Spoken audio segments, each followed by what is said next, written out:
ترمذی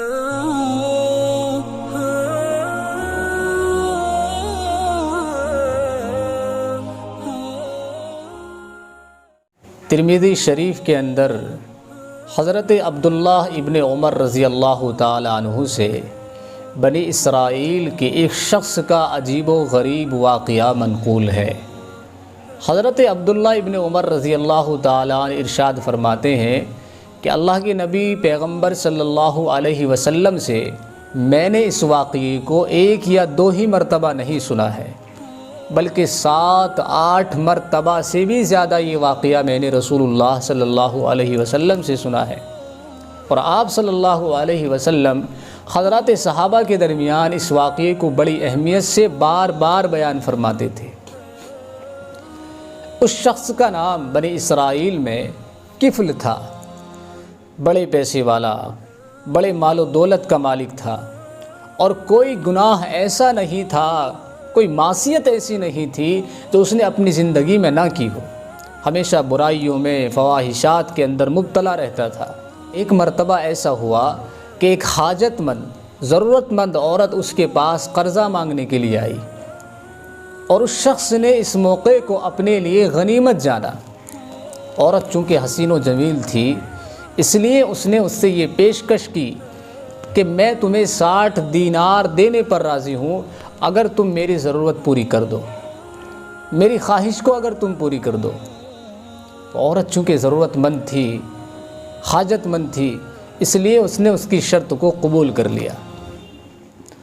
اب جیسے ہی یہ شخص اپنی ضرورت کو پورا کرنے کے لیے عورت کے قریب آیا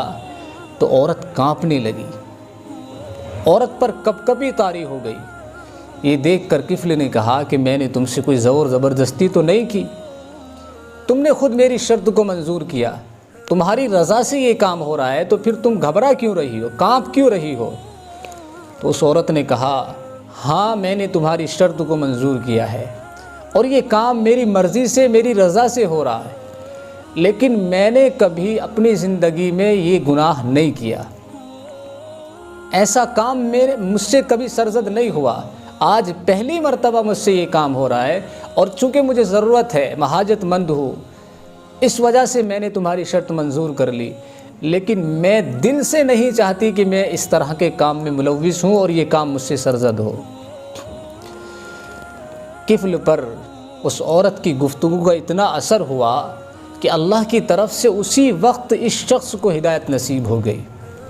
اسی وقت اٹھا اور اللہ سے توبہ کی، عہد و پیمان کیا کہ آج کے بعد یہ گناہ نہیں کروں گا، بلکہ کوئی گناہ نہیں کروں گا۔ ہر گناہ سے اس نے اسی وقت توبہ کر لی، اور اس عورت سے کہا کہ وہ 60 دینار میں نے تمہیں یوں ہی دیے، جاؤ اپنی ضرورت پوری کر لو۔ اور اللہ تبارک و تعالیٰ سے اس شخص نے عہد و پیمان کیا اور ہمیشہ کے لیے عزم مصمم کیا کہ گناہوں بھری زندگی چھوڑ دوں گا، ترک کر دوں گا۔ بنی اسرائیل کے اندر اللہ تبارک و تعالیٰ کے حکم سے یہ قانون بنایا ہوا تھا کہ اگر کوئی شخص رات کے اندھیرے میں، تاریکی میں کوئی گناہ کرتا تھا تو صبح اس کے دروازے پر لکھا ہوتا تھا کہ فلاں شخص نے یہ گناہ کیا ہے، اور اگر کوئی توبہ کرتا اپنے گناہ سے، اللہ سے مغفرت طلب کرتا، تو اللہ تبارک و تعالیٰ اس کے دروازے پر بھی لکھ دیتے کہ فلاں شخص کی اللہ نے مغفرت کر دی، اس نے توبہ کی۔ ہوا یہ کہ اسی رات کفل کا انتقال ہو گیا،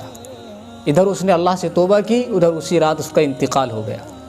صبح دروازے پر اس کے لکھا ہوا لوگوں نے جب دیکھا کہ کفل کی اللہ نے مغفرت کر دی ہے، تو لوگ بڑے حیران ہوئے کہ ایسا کیسے ہو سکتا ہے، یہ تو بڑا گناہ گار تھا، بڑا فاسق اور فاجر تھا، کوئی گناہ اس نے نہیں چھوڑا، اور اس کے انتقال پر اللہ نے اس کی مغفرت کر دی، ایسا کیسے ہو سکتا ہے؟ لیکن حقیقت یہی ہے کہ اللہ تبارک و تعالیٰ سے جب گناہ گار بندہ رجوع کرتا ہے اور اپنے گناہوں کی مغفرت طلب کرتا ہے، اپنے آپ کو اللہ کے حضور پیش کرتا ہے، تو اللہ تبارک و تعالیٰ اسے اپنی رحمت میں ڈھانک لیتے ہیں۔ کوئی کتنا ہی بڑا گناہ گار کیوں نہ ہو،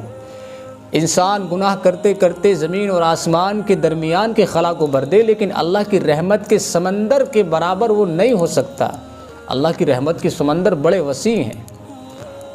کتنے زیادہ گناہ کر لو، کتنے زیادہ گناہ کر لو، اللہ سے توبہ کرو، اللہ سے مغفرت طلب کرو، اللہ تعالیٰ ایک لمحے کے اندر، ایک پل کے اندر معاف کر دیتے ہیں۔ بخاری اور مسلم کے اندر ایک روایت منقول ہے جو تمام امت کے لیے خوشخبری ہے۔ اللہ کے نبی پیغمبر صلی اللہ علیہ وسلم نے ارشاد فرمایا کہ جب اللہ تبارک و تعالیٰ نے اس کائنات کو پیدا کیا، اس سے پہلے ہی، یعنی کائنات کو پیدا کرنے سے پہلے ہی اللہ تبارک و تعالیٰ نے ایک قانون بنا دیا، اور وہ قانون عرش اعظم پر لکھا ہوا ہے۔ وہ قانون کیا ہے کہ اللہ کی رحمت ہمیشہ اس کے غصے پر غالب رہے گی۔